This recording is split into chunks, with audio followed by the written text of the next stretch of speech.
Hey, Chicago, what do you say? It's the CHGO Cubs Podcast, and we are officially in the offseason and not the postseason. Not the way we wanted it to be. Luke Stuckmeyer, Ryan Herrera, Cody Delmendo. Shout out to Jordo. Happy birthday in the live chat. Jordo. 28. Best way to enjoy the CHGO experience. Happy birthday, brother. Make sure you Happy subscribe birthday. to that CHGO Sports Jordo's YouTube page. Huh? I said Jordo is always here. Jordo is loyal. Yeah. Always here. I see that. Make sure you sign up to be a diehard. Make sure you rate and review us. All positive things. Give us the thumbs up, the 5 stars, all those cool things.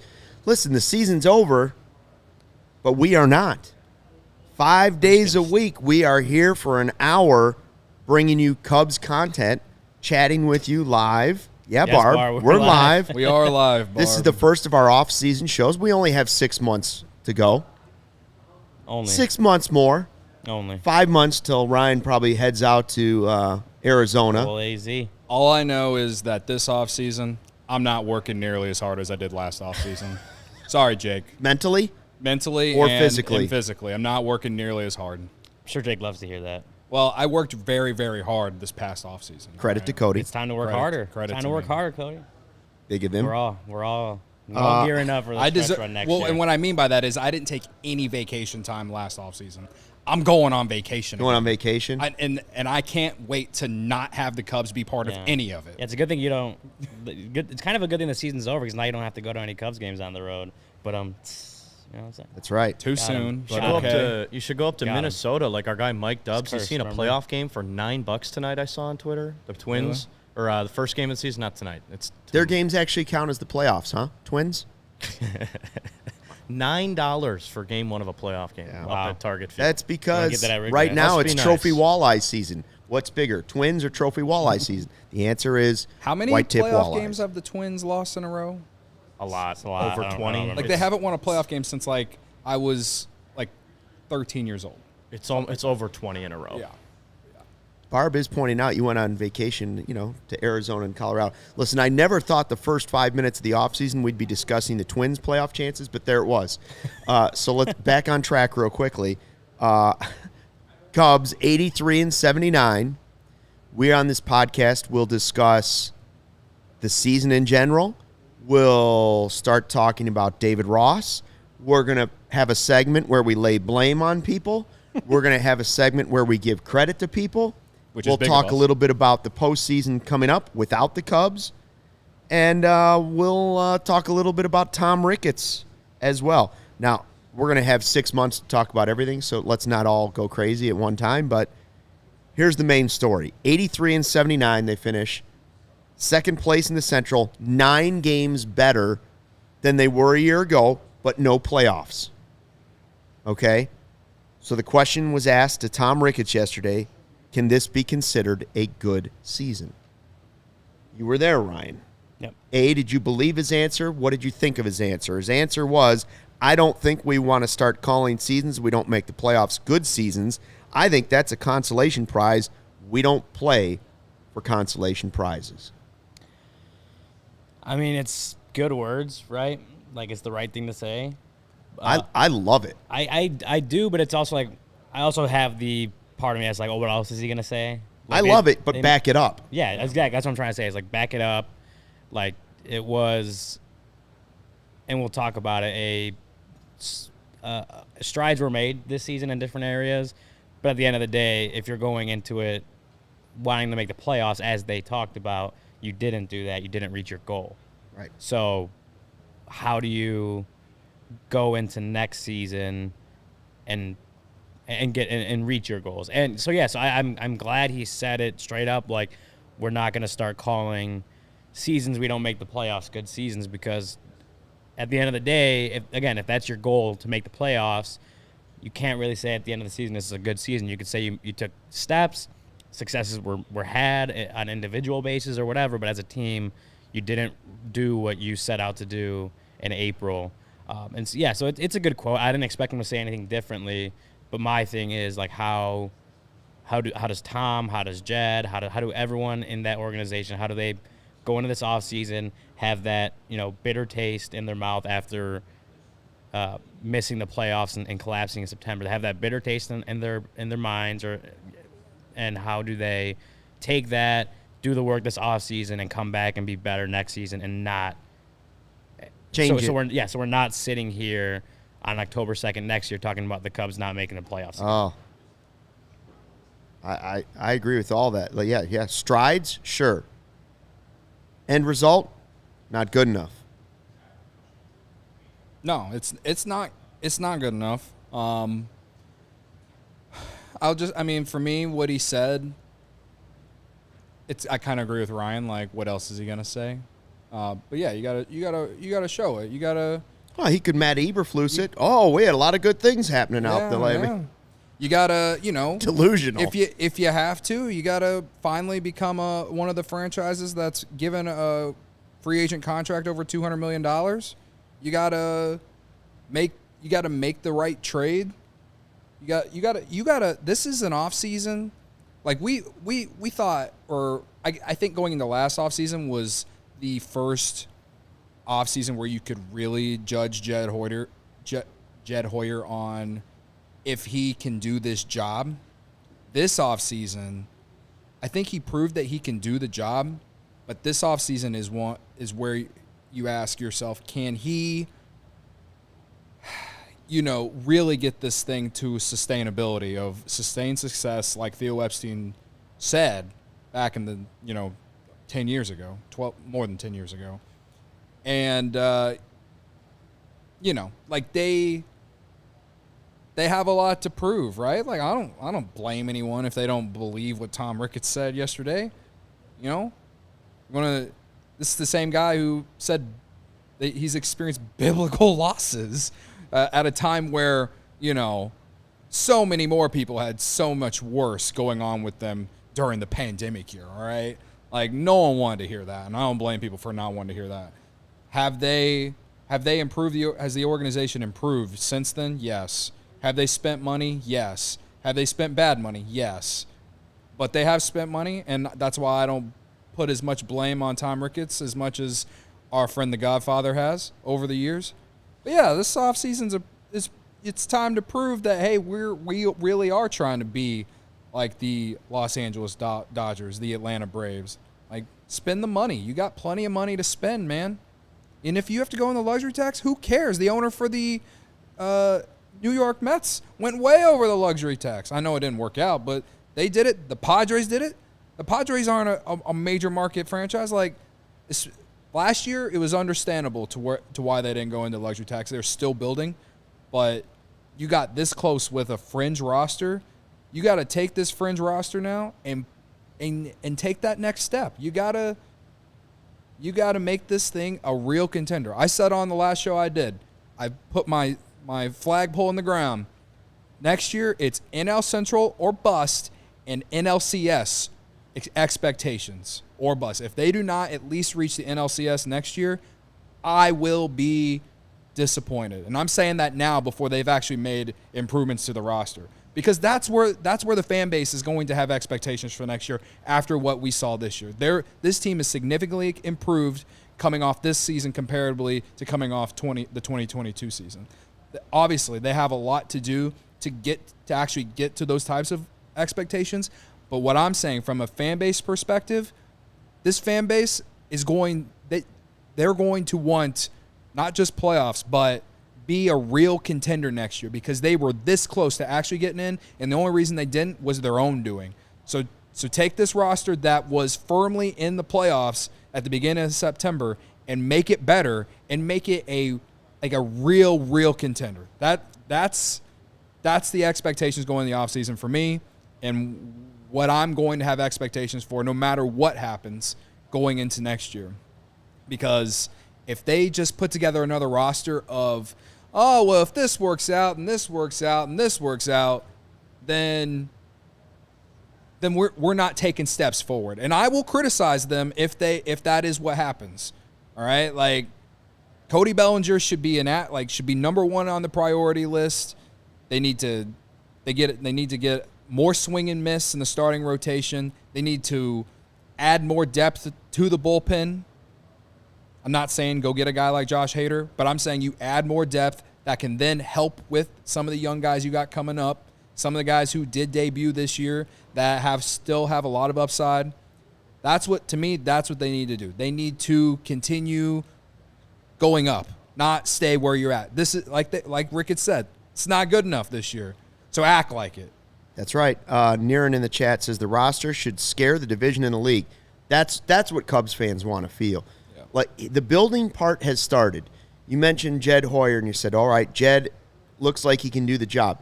Jed did the easy part, the teardown.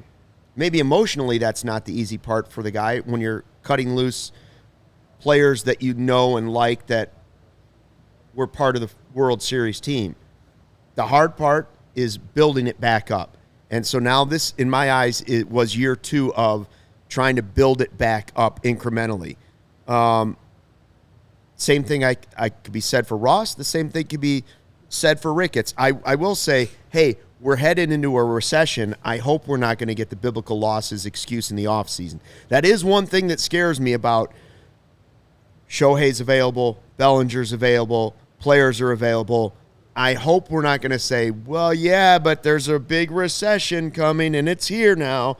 And so we've got to be I know that overspending foolishly doesn't guarantee anything. The Yankees have proven it. The Mets have proven it. The Padres have proven it. But the Rangers also overspent, and they're starting to prove it the other way too. It doesn't guarantee anything, but very rarely does it hurt your chances if you have the money to do it, okay? So I was thinking, well, we're going to talk about we'll call it a collapse instead of a choke because players don't like to hear the word choke. Mm-hmm. We'll talk about the collapse here in the second segment when we start handing out blame and credit to individual players. But when I talk about looking for places the team can improve, you mentioned rotation, all these things. I started looking around this morning. I thought, all right, where are the individual guys? We had individual successes this season. Some guys had real career years, to be honest with you.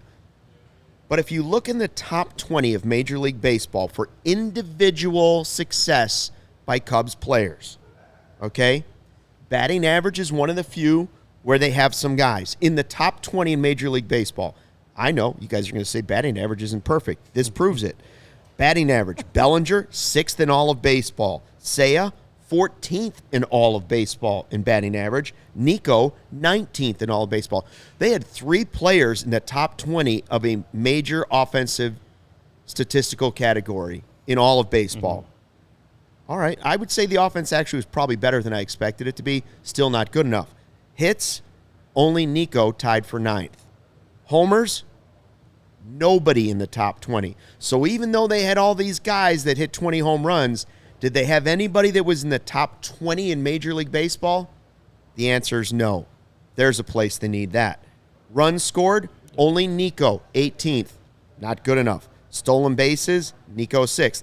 So I gave you 5 major offensive categories. Only batting average did they really put their footprint anywhere near it. You go to the flip side and you look at pitching, right? You're like, all right, where were they? Well, we know Steele was the guy. ERA, he's 6th. Strikeouts, nobody.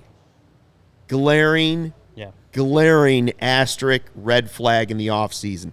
They had nobody in the top 25 in baseball for strikeouts. Not even their guy who was in the running for the Cy Young. To me, that tells you that's a great need. Steele was top 3 in wins. Even ALLCITY tied for 21st in saves. So he doesn't make the top 20, but he makes your closer did make it. I would say the thing that jumps out of all those is nobody in homers and nobody in strikeouts. Yeah. Well, on the pitching side, I think Steele was the only one that even qualified, had the innings to qualify for those leaderboards. And part of that is injuries, obviously, and you can't predict that, and it happens. But what do we say? The best ability is availability, and most of the guys just didn't prove that they could stay healthy all year. But then it's also starting pitchers need to reach those innings limit, especially when Steele had that stint on the IL too. He still got it. Like, to reach those innings limits, you have to have starts where you're going 6, 7, 8 innings, right? To especially to balance out the ones when you get rocked and you're only going 3, 4. And I think if you look back at it, a lot of the guys that were in that rotation for the most part were only getting you like 5 innings, sometimes 4, maybe a 6 in there. Like, even Kyle Hendricks wasn't going much more past 6 innings. And, you know, part of that is bullpen and where he's at in the game and managerial decisions. But it's also like, you know, they got to get more length out of some of these guys too. That also hurt the bullpen later in the season, where you had starters just not making just deeper starts consistently.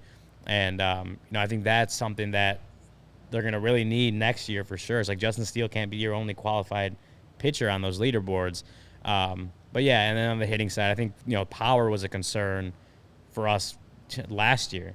And Jed Hoyer at his end-of-season presser a year ago talked about getting more power, talked about, you know, getting that power number up so that they can blow teams out, and then you can limit the randomness of like 1-2 run games. And they didn't really address it. And yes, you had 6 guys hit over 20 home runs, but I think the overall slug was not quite where it needed to be to do that. And then you saw that later on in the season where it felt like every single game was a close game. And then so when that all got like to the bullpen again, right? It's like the bullpen's being used so much because you're playing like 1-run, 2-run, 3-run games every day because you're not blowing anyone out. And I guess credit to them for not getting blown out that much either. But like, if you're not blowing teams out often, or just like giving solid leads, comfortable leads that you can use some of those guys that have been mostly used in lower leverage, then you're not doing yourself a favor. So yeah, the power was a thing that we talked about a year ago, and it didn't manifest consistently this year. And so when you go into the offseason, like, yeah, that's got to improve greatly, because you got to have guys that are hitting home runs, or just slugging in general. Like, the slugging has to be higher. Well, related to the power, I mean, I think admittedly, we all were much higher on Trey Mancini, and that just didn't develop. That was probably one of the biggest disappointments of the year. You know, he was this year's VR. I actually thought VR was a good signing. I actually thought Mancini might be a good signing. I was, incredibly wrong on both fronts. Credit to me for saying that. He had to get the VR dig in there. It's been a while. I loved the Mancini signing, so credit to me to admit that I was wrong. And then on the pitching side, I mean, I think that's why the front office went and got Swanson, because they knew that they didn't have the strikeout guys, and so that's why they gobble up ground balls. Yeah, so the defense behind the Cubs pitching really saved them all season. Of course, they didn't save them in September a lot of the times, but overall, the Cubs defense really saved Cubs pitching all year. But yeah, the strikeouts is what bothers me the most. Like, and I say that because I know it didn't work out this year for them, but the Guardians, when they made the playoffs last year, they're towards the very bottom in home runs, and they made the playoffs last year. To me, their success came from their pitching. And Cubs, if they didn't have as many injuries this year, their pitching we probably would be looking back at the pitching being a lot better than what a lot of us feel right now, because two things can be true. The first half of the season, the pitching carried them. At the end of the season, the pitching fell apart, and a lot of it had to do with injuries. But the one thing that was consistent is that they just they didn't have a lot of swing and miss. They relied a lot on getting ground balls, like guys like Kyle Hendricks, Marcus Stroman, Justin Steele, getting those soft contact ground balls. I think Steele consistently striking out 6 or 7 every start was a positive, and I think that's just what he is. I don't see him ever being a guy who's going to strike out 10 per game, and that's fine. I still think he's a fine number 2, number 3 in your rotation. It's at least at best a number 2, and I do think that maybe he can keep progressing to get better and at least be a guy that can, you can rely on every 5th day and be in the top of your rotation 1-2. You know what I mean? But for me, the swing, like the lack of strikeouts, is what they really need to work on and get better at this offseason for next year's team to be great, because that's just where the league is, man. The best teams, the best teams in baseball, they all have guys who strike people out a lot, because that eliminates a lot of the randomness that hurt my heart this year. All right, because when you strike guys out, you don't give the other team a chance to put the ball in play, and crazy shit like Seiya Suzuki dropping the ball happens. You know what I Even though mean? you thought he caught it for like the first 2 seconds. Don't remind me. To me, the best Watch thing every you can video. have on Check your every baseball team is variety. Variety, right? Like a pitching staff. You don't want all the same pitcher. No. I also don't want a staff full of guys that all throw 99 and are afraid to pitch to contact sometimes. Like I like the mixture. The Cubs just might have too much of one right now. Yeah. The pitching staff was better this year than it was last year. Now, one of the prospects that has to come up, or via trade or via free agency, you've got to find somebody that's going to strike guys out when you need them, specifically in the bullpen. Like, that's what made Merriweather good, too, I think, is that he threw a little bit harder than everybody else. All right, we'll get to the collapse, the blame, and the credit in a second. But first, are you in the market for a new vehicle? If you are, then we have some great news for you.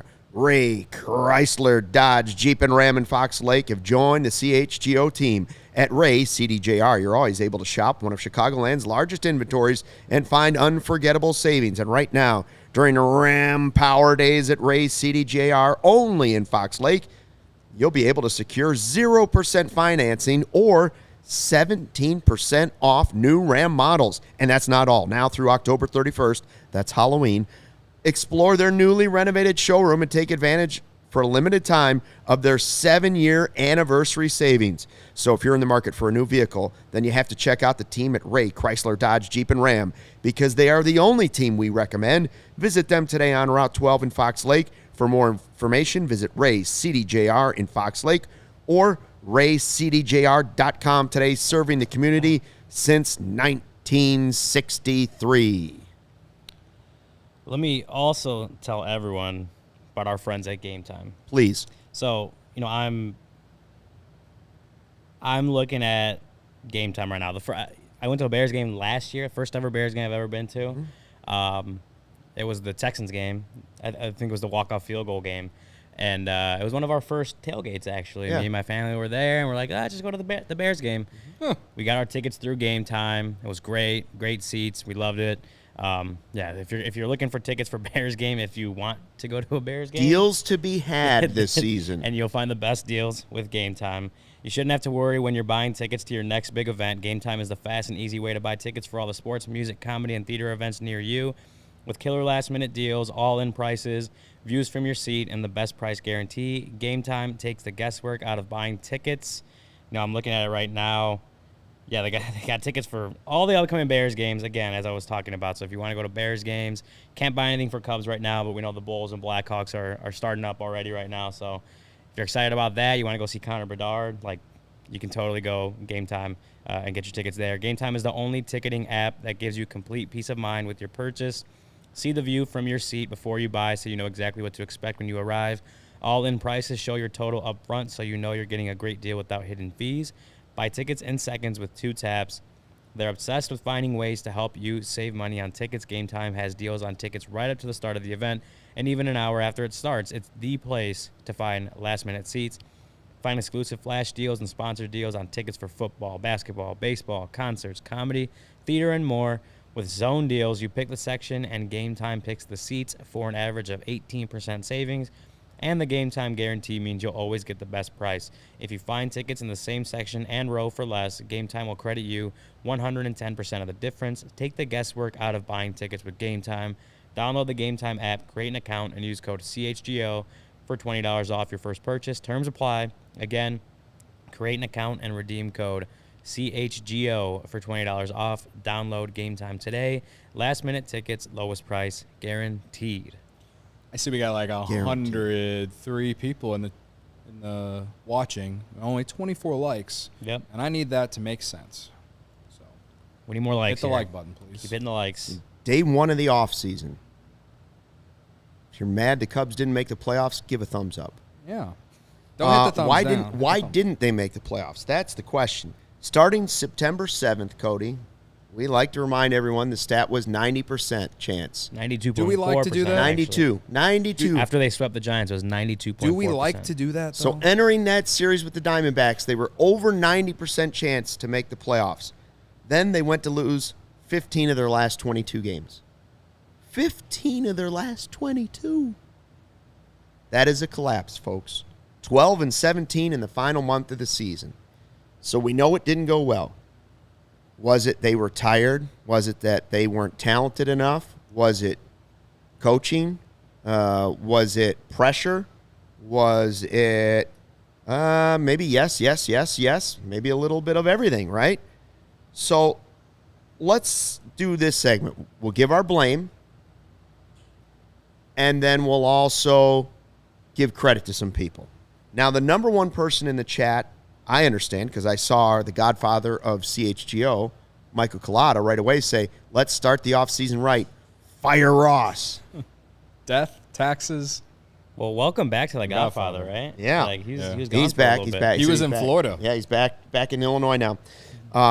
Let's start with David Ross's reflection to Ryan and other reporters on Saturday when he was asked, about blame and different things, and he said, I wouldn't separate myself from any player, front office, coach. We're in this together. If we don't get to where we want to go, I'm the head of this team. I'm the manager of this team. The blame should come on me first. All right? Big of him. Credit to him. Big of him. Big of him to admit. Cody and I touched on this a little bit already. How much blame do you give David Ross? Do you think he will be... They haven't had their season-ending press conference today. Maybe that's tomorrow, Ryan. We'll see. I'm sure it's this week. I don't think David Ross is getting fired. I don't. No, I don't either. As much as I want it to happen. I told you, I would be shocked. I would think there's a better chance that he gets fired and they replace him with me as manager than he actually gets fired this offseason. I look, this is a quote that you would expect from David Ross, but it's also a quote that you would expect from, or you should expect from any manager in baseball, right? That comes with the job is if you're I guess more or less now than in the past, but the manager is the face of the team, right? This is the guy that runs the ship on the day-to-day, whatever. And so when,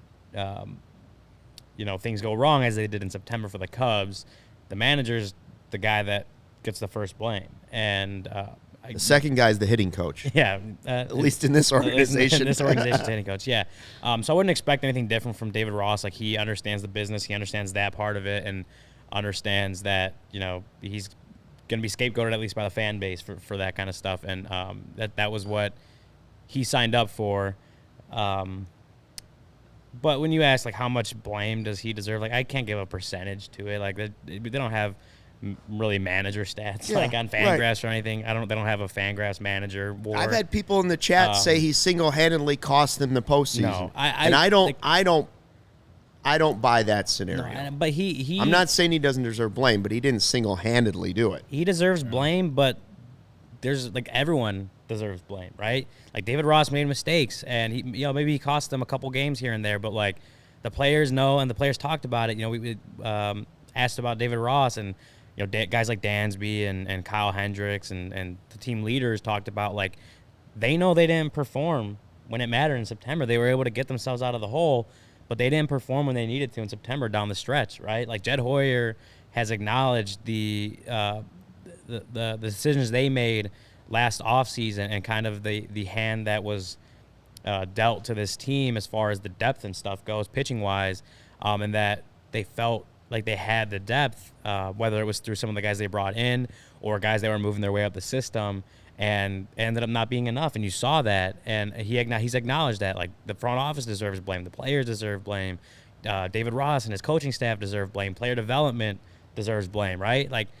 When a collapse like that happens, it's not just on David Ross. Again, he made his mistakes and mistakes that I disagreed with at the time or whatever.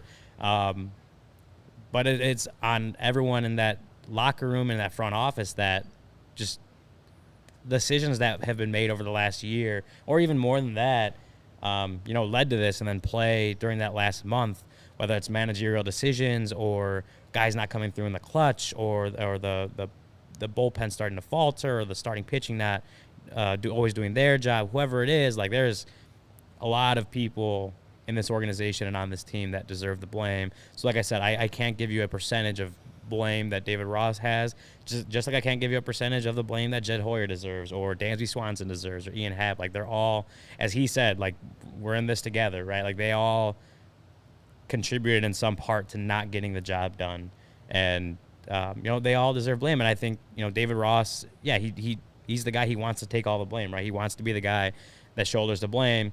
The people around him aren't letting that happen, right? They are taking the blame. Kyle Hendricks himself said, like, it's up to, at the end of the day, it's on the players to perform, and we didn't. That's what he told us yesterday. So yeah, I think there's a lot of blame, obviously, and there's a lot of people that, there's a lot of that blame. There's enough blame to go around to pretty much everyone that was involved with the team this season. For the September collapse, I put 50% of the collapse on David Ross. And maybe that's too much. I don't care. I'm not a math guy. But that means half. Yeah, I know. Okay, yeah. I'm not a math guy either. Sorry. I'm sorry. Start your thought anyway. Over. For the collapse. For the collapse, I put 50% on him because, to me, the manager, at the end of the day, he is the guy who keeps the guys focused, and I don't know, just he keeps the vibe in the clubhouse however it needs to be in order to not collapse. And that's, to me, you can't measure that. You can't measure that. But to me, it is on him that they started playing very tense and, couldn't come through and when it mattered most. And I know that might be hot takey. That might be meatballish of me to say. Shout out Greg Braggs. But we saw when Joe Madden was here during those years, and what you can use 2015 as an example because that team had similar expectations to this team. When that team looked like they were about to fall apart in mid-July, going into August, there weren't rumors of them selling off or anything, but there was something about what Joe Madden did that kept that team together and just playing, like, just never giving up, whatever it is. And I think the set of players in the roster had something to do with that too. But there was something about what Joe Madden did for that roster that helped propel them into what turned into a magical year. And I'm sorry, man, 4 games up in the wild card and like at the beginning of September, 4 games up out in the second spot in the first week of September, and to fall apart like that, 90-some%, like, there's just no way to me that you can't blame 50% of it on him. And you want me to get into the managerial decisions? I just felt like it was insanity. He did the same thing, it felt like, every night. And I understand you got to have trust in guys, and he didn't have a lot of trust in guys, and they played in a lot of close games. But to me, sometimes you got to do something different. It took him forever to do something different with the lineup when the offense was sputtering in May and going into June. And when he finally put Mike Tauchman in the top of the lineup, he changed something, and it actually benefited the team. I wish he would have done something like that in September when things felt like they started to sputter. And he didn't. He did the same thing over and over. He continuously put Leiter out there when he didn't have the splitter, right? I understand that it's not all on him. He can't affect injuries. He can't affect performance or whatever. But keeping that locker room together and playing loose, I think, has a big part on him. And just doing something different. Like, I don't know what the difference, the different would have been, but that's what leaves me having some sort of lingering negative feeling about him. Again, the expected win-loss record for this team was 90-72. On what? Run differential? Based off run differential, yes. I'll let you finish. Like, that's a not very misleading, but it's a misleading thing like that. There's a lot more that goes into the obviously outcomes than run differential. But go ahead and finish. Either way, they had like the third highest run differential in the National League, and they didn't make the playoffs. And the Marlins had a negative run differential with an expected win-loss record that was under 500. Won a lot of close games, the Marlins. Yeah. And they play in a better division, too. To me, it's unacceptable of what happened, and I know it's not going to happen. And going into next year, he's going to be the manager, and I will continue to criticize him the way that I already am, which is not complaining about him after every loss and blaming him for every little thing. But he has me feeling down on him right now, and I don't blame fans for feeling that way. And I think even Jed Hoyer even kind of hinted at it, that he's kind of down on him. I mean, he went on the radio and said that he doesn't like bunting. The day after, David Ross tried to bunt or had Mastrobuoni bunt or whatever, and it, in some aspects, cost them the game. Like, I think that because he has a great relationship with Jed Hoyer and ownership and everything, that he is going to get another year doing this. And I wouldn't say that he's on the hot seat, but to me, he's heading towards the hot seat if things don't get better. And again, I understand the roster was flawed, and there's a lot of blame on Jed Hoyer for that. And guys didn't perform. Keegan Thompson had a massively disappointing year, and you can say that because he didn't have a good year, that bullpen was depleted. All right, and that part of that goes on Jed Hoyer for not adding more depth to the bullpen. Right? I'm not blaming every little thing of the collapse on David Ross, but to me, at the end of the day, he's got to have the locker room ready to go, playing loose, and just reassuring to these guys, like, hey, we got here for a reason. Like, we got to clean this up. We got to clean this up. And I don't know. I just felt like this team played super tense down the stretch, and that wasn't a thing that Joe Madden teams did. Bring a snake and a baby lion into the clubhouse already. I don't know, like something. Do something. I just wanted something different. I hear something different. Like it just felt like it goes back to his quote where he said, "We're going to go with the guys that got us here." Like, what's the point of the September call-ups if we're not going to use them? And I'm not saying that Canario and PCA should have started every day, but he sure as hell didn't use Canario enough in pitch hitting moments. I think he used PCA fine. I thought he should have played more in Arizona, but whatever. But the way that he used the guys who got call-ups this year, it just felt like it wasn't beneficial to not only their development, but even the team success. Because you can even go back to the beginning of the year where Trey Mancini getting over 200-some play appearances, but he basically struggled all year. Eric Hosmer getting the length that he did. How the hell did Luis Torrens make this roster? Is that on David Ross or on Jed Hoyer? We're never going to know. But roster decisions are Jed Hoyer. Either way, the fact that, it's those little things. I blame 50% of the collapse on David Ross. You found a way to out meatball the chat, because there's a few people in there that are disagreeing with you. That's fine. I'm just saying. Bob, but there are some that do agree with the Godfather's on board with you. The Godfather probably says 100. I feel like mine's a little bit more, at least in the middle ground. All right. All right. At least I have good reasoning behind it. Listen, we'll probably have a whole David Ross podcast coming up within the next week or so. But we also want to take a little time for what, like Cody likes to say, credit to them. Credit to me, credit to them, big of me, big of them. Who would you like to give a little individual credit to this year? You could give David Ross credit for the team playing well up to and turning it around and rallying and getting to that trade deadline, or you could give him blame. Depends on how you want to look at it. Who would you like to give? We'll let Ryan go first. Who would you like to give credit to? I think the first one is easy. It's Justin Steele.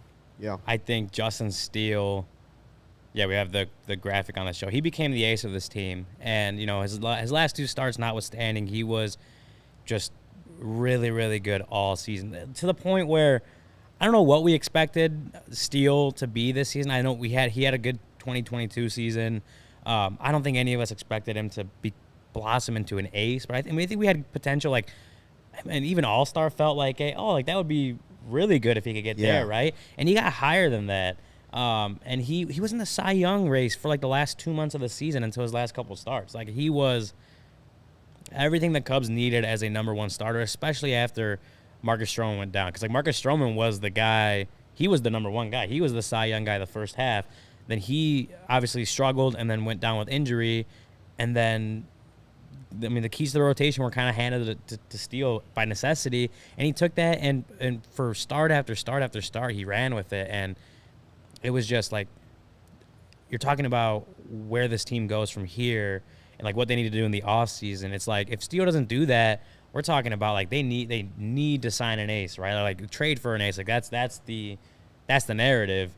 And now you're like, well, like Justin Steele's kind of a number one. Like he turned himself into a number one. He may not pump 100-mile-per-hour fastballs by guys or have the craziest, nastiest stuff, but he does what he does well and gets results. And he gets underlying results too. Like the numbers like look great too that are just not just wins and losses and ERA. Like the underlying numbers all look great. So with Justin Steele, he had such a great year, and you're looking at like this is your anchor of your rotation now, and he was the anchor for the rotation when they were trying to make this playoff push and come back from 10 games below 500. So if anyone deserves credit for how they perform this season and help the Cubs nearly get to the brink of the playoffs, it's Justin Steele in my mind. He's number one on the list.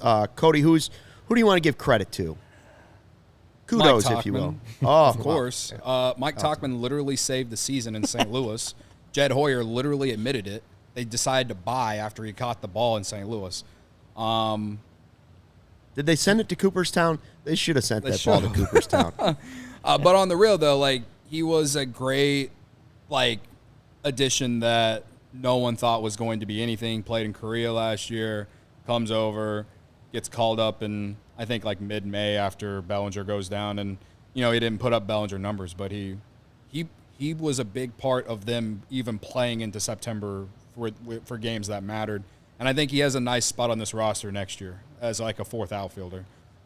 He gave great at-bats even whenever he was struggling, like from the start of like mid-August and then through the first half of September.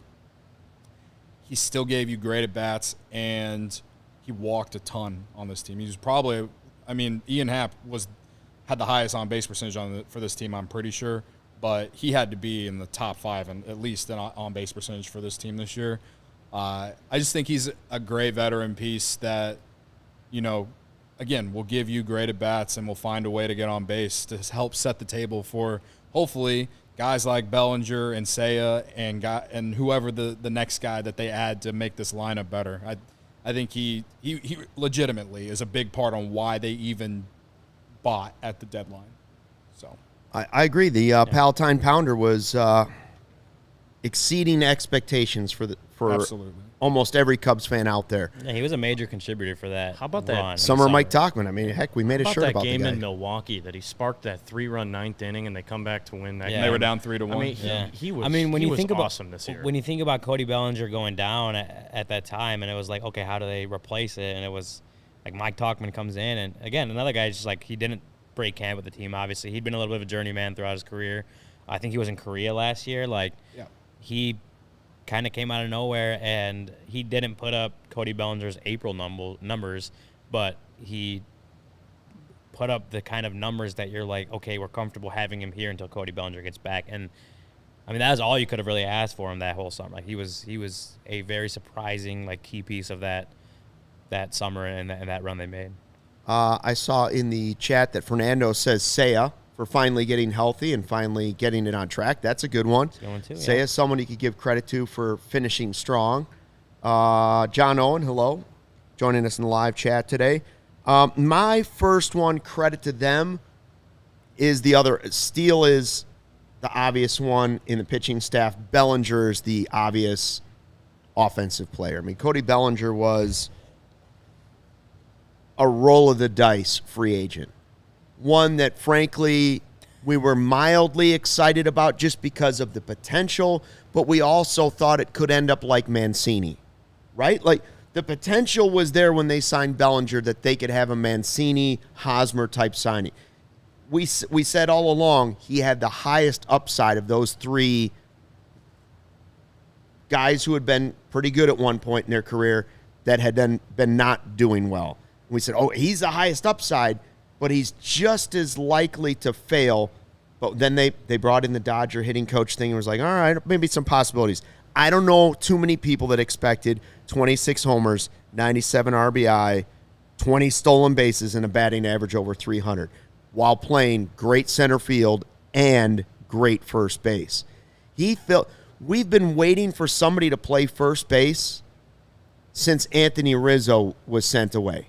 Yeah. Haven't been able to find that guy. If they don't re-sign the guy in the offseason, they still don't have that guy at first base. So not only did he fill center field, he filled first base, he filled the power left-handed bat. Offensively, couldn't have asked anything more from Cody Bellinger, which, credit to him, is why I say write the guy a blank check. Write the guy a blank check. I think he's their biggest offseason need.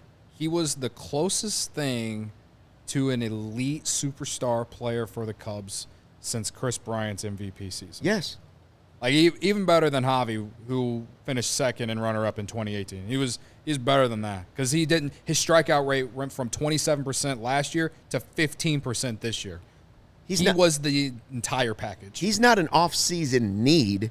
He's an off-season can't lose. Yeah. You have to build on having Cody Bellinger on your roster. If you subtract him from that offense, we're not talking about second place and 83 wins. I will tell you that much. I don't know what WAR wants to tell you, but I'll tell you there's a big difference on that team without Cody Bellinger. Absolutely. All right, my other guy, you got to give it to, is it Gomi, my homie? Gomi, my homie. Yeah, Yan Gomes, man. Credit to him. Credit to him. He surpassed all of our expectations. Absolutely. And, I think when we came in, right, like they let Wilson Contreras walk in free agency. They signed Tucker Barnhart, obviously. It's okay. Like, we know. I mean, we kind of knew that already last season, but, like, they're for sure going in this, like, defensive-minded, like, good working with pitching staffs, good game caller, soft factor, like, tandem behind the plate. And Miguel Amaya was part of that, too. Like, all the returns you get on him were he's very good defensive catcher. He does all that kind of same things well. He's just obviously young and inexperienced and was injured for a lot the last couple of years. So, it was Yan Gomes' team, and he worked with that pitching stuff. Like everything is just Yan Gomes is great behind the plate. Everything you hear, everything you can look at versus the intangible soft factors, like he's really good at. And he surprised everyone offensively. Like you didn't know what you're going to get offensively. And, I remember David Ross early in the season talking about what I don't even care about the offense. He's so great defensively and working with the pitchers. Like, whatever he gives us is kind of a bonus kind of thing. Mm-hmm. He ended up with a 95 WRC plus, which is still below average, but it's his best in a few seasons. And, again, it wasn't a requirement for him to be an above average major league batter, right? It was like give us what you can give on offense and be really good behind the plate for us, and that'll be great. But not even that. It's like Yan Gomes was the most clutch guy on this team. We talked about it on Saturday.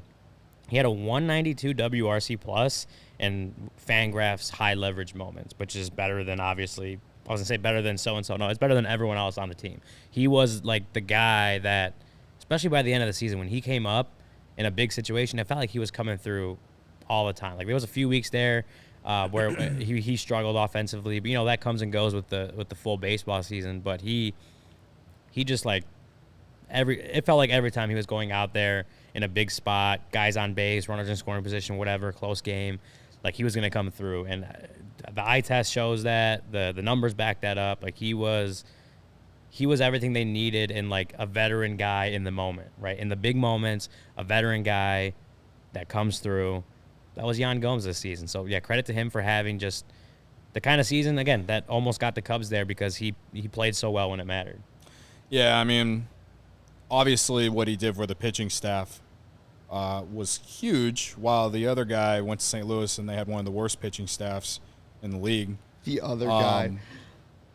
Yeah, so, but as far as the offense, yeah, I mean, he surpassed every expectation offensively, and I think he was a real leader in the clubhouse. And I think fans have a new appreciation for him, and if they don't, they're just looking at what he does with the bat, and they're not taking anything into context with what he does for the pitching staff. He threw out plenty of runners this year, and again, I think he really helped a lot of the young pitchers.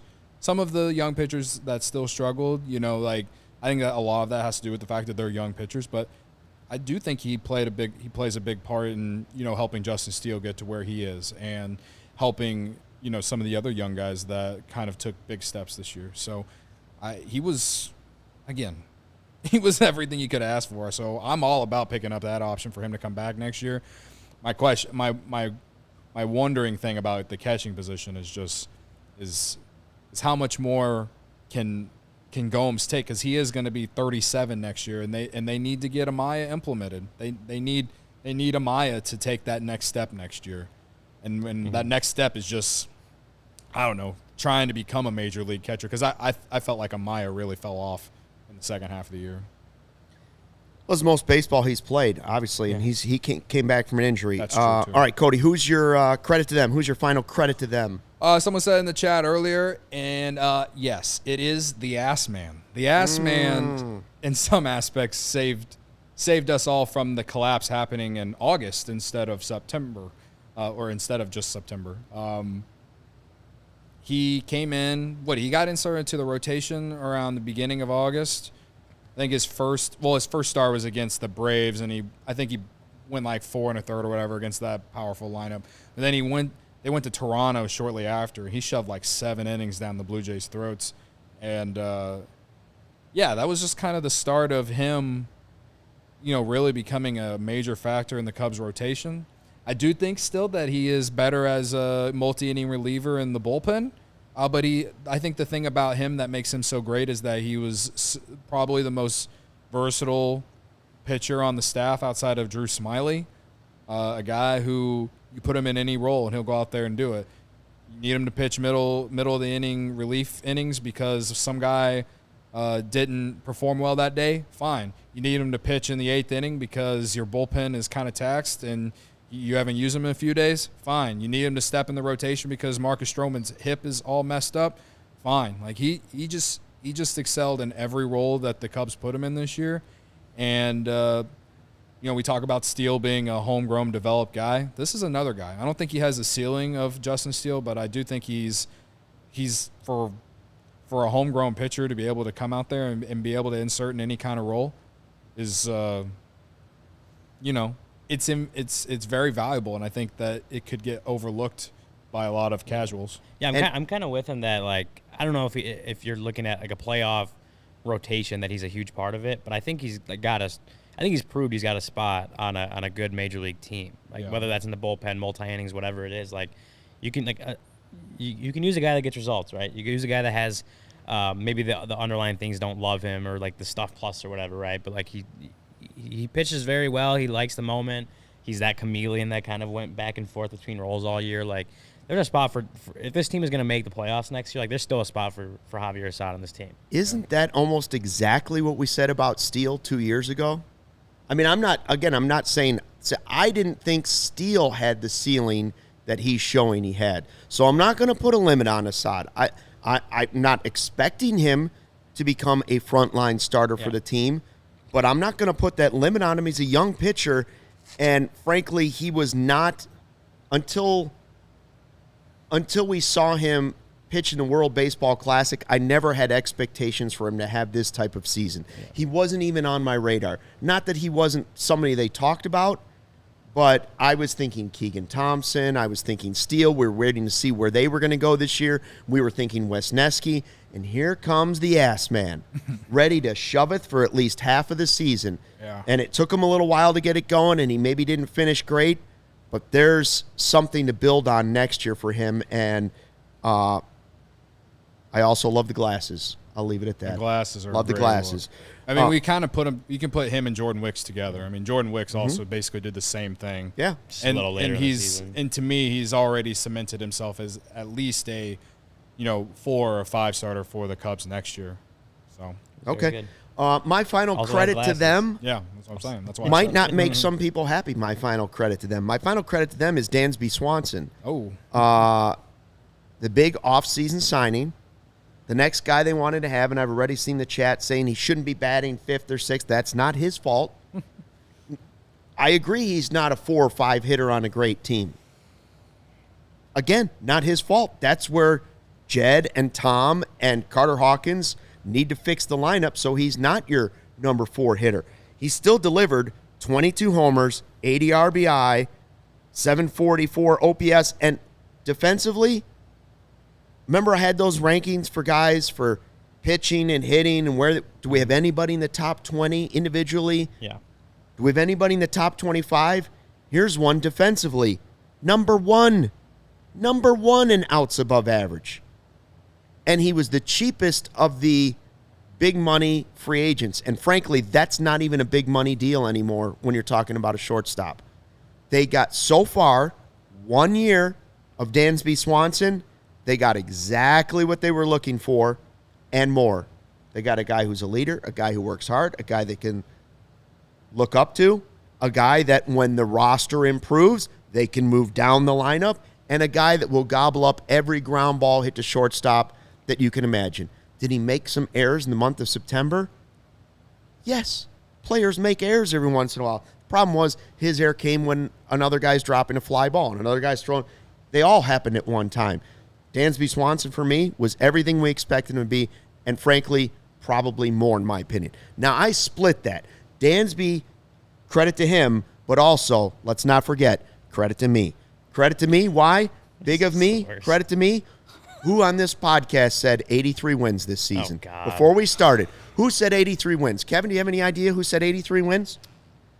Who on this podcast at CHGO said the Cubs are going to win 83 games this year? I don't know. I I, don't think remember. it might have been. Credit to me. God. Big of Luke me. Stuckmeyer.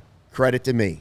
Whatever. So let's leave it at that. it would have surpassed was my close. win total if they didn't collapse in September. I was close. You can 85 blame the votes. collapse on me if you want because I knew they weren't going to win more than 83. Oh, my and so the God. team probably heard that and said, well, Stucky didn't It's like, think we're the here already. We expectations can't- were. we can't We win. got to stop. We reached our peak, 83. If they didn't blow both those games in Atlanta, 85 would have hit. So, like, you got If really they didn't lucky. Woulda, suck coulda, against the shoulda. Yeah, Pirates lucky. and the Rockies, they easily win 88, and we're talking about the postseason right now. Cody, This is just making me sick more than anything. Well, I that's- can't give you any credit. It's just making me sick. credit to me, big of me, humble of me to point it out. Hey, Humble hold of on, you. hold on. Also, credit to me. Preseason, I made my predictions for 2023. I said Cubs above 500 don't make the playoffs. That was my prediction. So sorry. I mean, sorry, but also credit to me. 83's Credit to more both of specific, us. but yes. Now you're both Cody, making me tell us sick. about Nick- Sunnyside. Nick- Credit to them. I'm the only one Sunnyside here. Cannabis I'm the only Dispensary. one on this podcast who had some actual hope. Big of me to put my heart on the line. All right. I need to get some Sunnyside after that. Which is your home for judgment-free cannabis shopping, a place where all kinds of visitors are welcome to explore, discover, and purchase a wide array of high-quality products. Sunnyside has everything you need to elevate now your football season. And you're going to need it with this bear season we're having. No matter where you are on your cannabis journey, easy online ordering and in-store pickup, the great transparent loyalty program Sunnyside rewards Illinois' favorite dispensary. Guys, what are some of your favorites? Mindy's, the best tasting Mindy's, gummy. yeah, hot chocolate. Oh, yeah. Okay. The best Mindy's is the best tasting gummy and chocolate edibles created by James Beard award-winning chef Mindy Siegel and Cresco Labs. It's one of my favorites. Good news, Cresco, high supply, Wonder. It's all great. I can't complain. Through October 15th, head to sunnyside.shop and use code CHGO25 at checkout for 25% off your total order. One use per customer, not stackable with other promotions. That's not only for new customers. Anyone can use our code, pick up everything you need to elevate your football season. Must be 21 plus or an Illinois Med Card holder. We really are going to need it for the football season. Holy shit, does this Bears season suck. Hey, We don't want to talk about that on this you know show. what you're going to need this offseason? Fubo TV, just like you need it during the summer. 140 plus live channels of sports, shows, movies, and news. Stream live TV from any device Watch the most Chicago sports for the lowest price and start watching right away with their free trial. There's no contract, no cable, no hassle. Just sign up and start watching, and they give you 1,000 hours of cloud DVR included at no extra charge. You can watch your local teams while traveling. During the baseball season, Marquee is on Fubo TV. You can watch college football. You can watch the Big Ten. You can watch the NFL. You can watch the Bears. You can watch Red Zone. You can watch NFL Network. You can watch it all right at Fubo. Go to www.FuboTV.com/CHGO to sign up for 15% off your first month of Fubo Pro. Nice. All right, real quick. We don't have a ton of time left. Here are the teams that are in. 12 teams ready to play in the postseason. Cubs just missed out.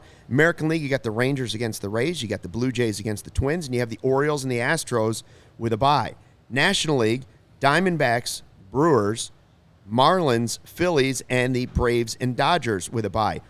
Who are you rooting for in the American League, and who are you rooting for in the National League, Cody?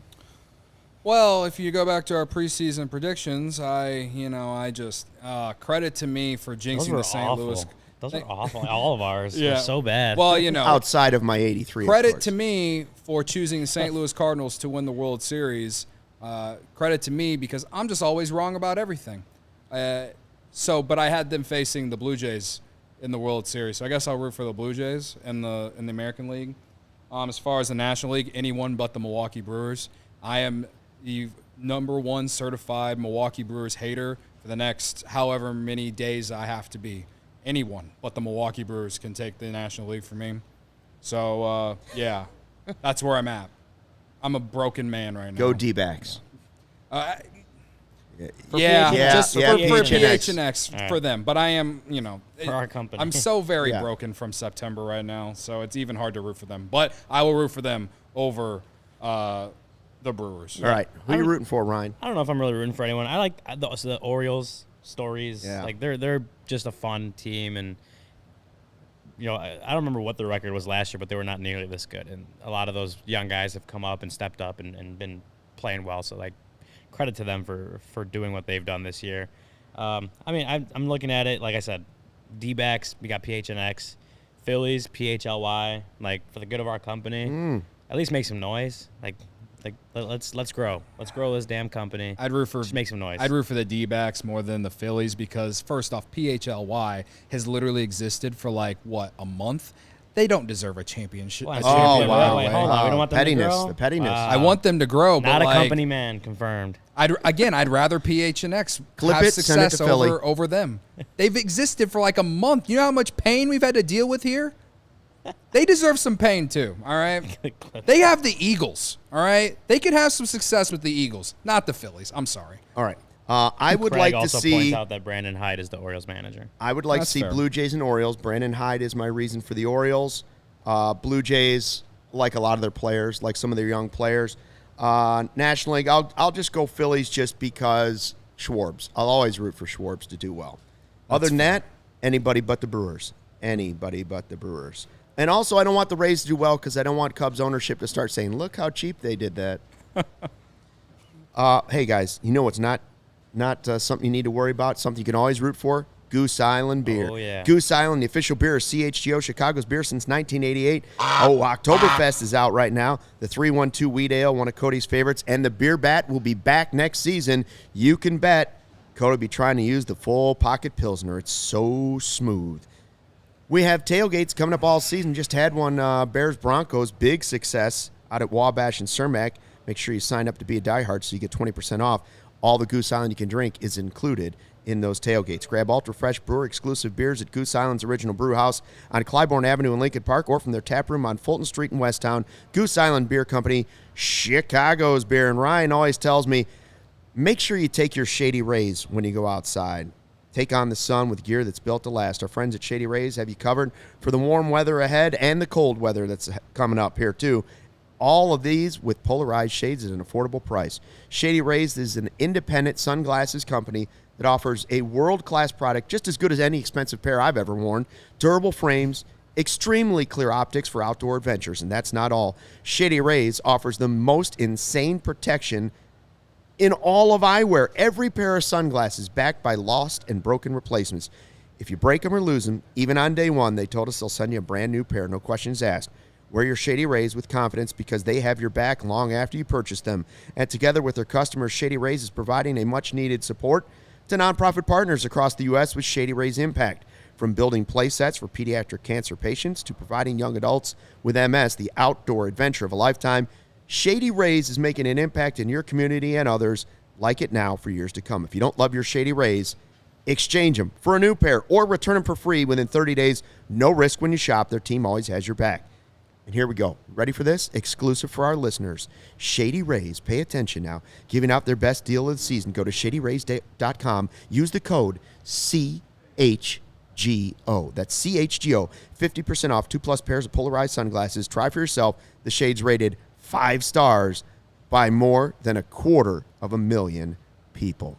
Shady Rays. Before we go, can you bring up that picture of Luke real quick again? Oh, of course I can. Because that picture's probably 20 years old. I saw a comment in the chat.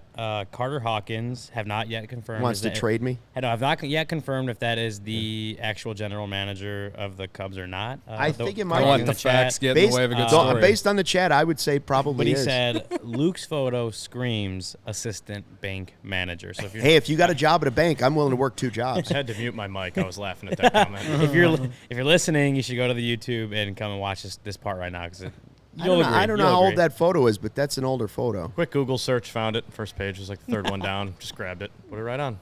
Right next to an Ass Man license plate or something like that. I think it was you and Layla Rahimi on the picture next to it. You guys doing that something. Was Chicago one.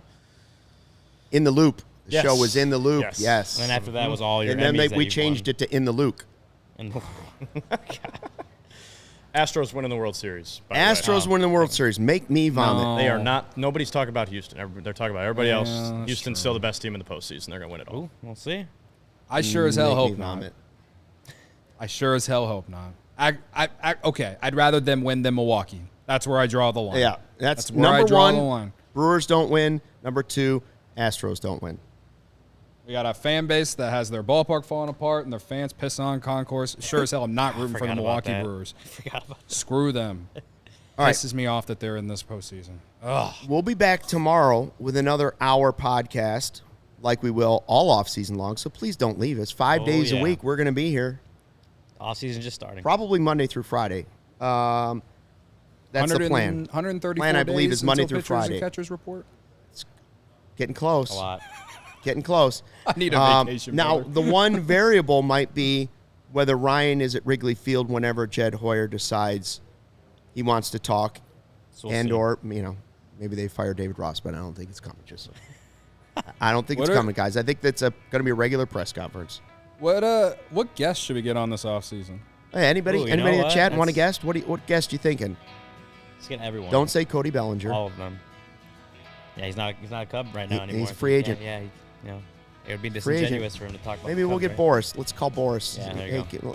That would be awesome. That'd be fun. That would be a great interview. All right, we'll start. CM Punk. We'll see if the wants to come Catman's on. allowed to ever come back on again. Thanks for checking out the CHGO Cubs podcast. We appreciate it.